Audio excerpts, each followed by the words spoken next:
लाल जा प्रेमी सभई दिल सां चओ झूलेलाल। गुरुर् ब्रह्मा गुरुर्विष्णु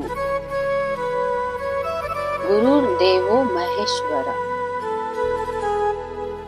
गुरुर् साक्षात् परब्रह्म तस्मै श्री गुरुवे नमः।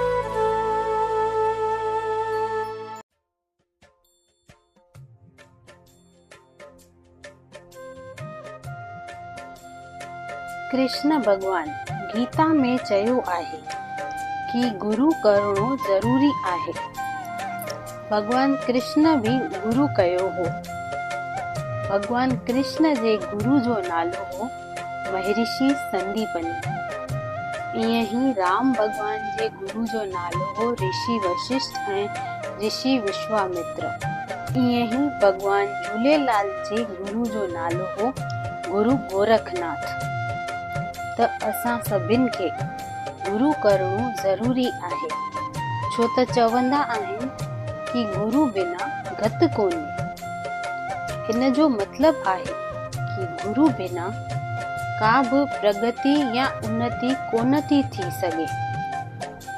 त असांखे प्रगति ऐं उन्नति कहिड़ो गुरु कराए सघे थो, इहो ॼाणणो ज़रूरी आहे। सभई गुरु सुठा आहिनि ऐं पंहिंजी पंहिंजी जॻह ते सही आहिनि, लेकिन असांखे असांजी सनातन संस्कृति सेखारण वारे योग्य गुरु जो चुनाव करणो आहे।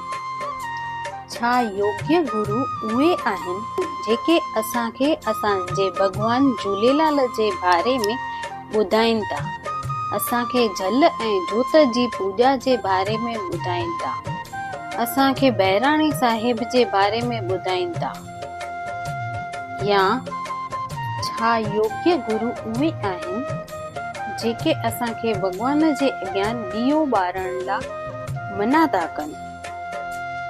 छा योग्य गुरु उहे आहिनि जेके असांखे मंदर में भगवाननि जी तस्वीरूं ऐं मूर्तियूं रखण खां मना था कनि ऐं चवनि था त सिर्फ़ गुरुनि जी तस्वीर रखो, या निरंकार जी पूजा करण लाइ चवनि था? छा इहे गुरु असां लाइ योग्य गुरु आहिनि, या ठकुर सोमराय जा वंशज ॿिया बि ठकुर ऐं सिंधी संत जेके असांखे जल ऐं जोत जी पूॼा करण जे बारे में ॿुधाईंदा आहिनि, भगवान झूलेलाल जी पूॼा विधि सेखारींदा आहिनि, बहिराणी साहिब जी महिमा ॿुधाईंदा ऐं सेखारींदा आहिनि? त हाणे इहो सवाल तव्हां पंहिंजे पाण खां पुछो कि असांजा योग्य गुरु कहिड़ा आहिनि। छो त चवंदा आहिनि कि गुरु गोबिंद दोनों खड़े काको लागू पाए, बलिहारी गुरु आपके जिन गोबिंद दियो मिलाए।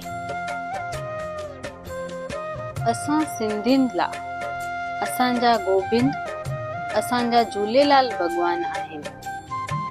त छा असांजा गुरु असांखे भॻवान झूलेलाल सां मिलाइनि था, या उहे असांखे भॻवान झूलेलाल खां ऐं सनातन संस्कृति खां परे था कनि? त छा उहे असांजा योग्य गुरु आहिनि?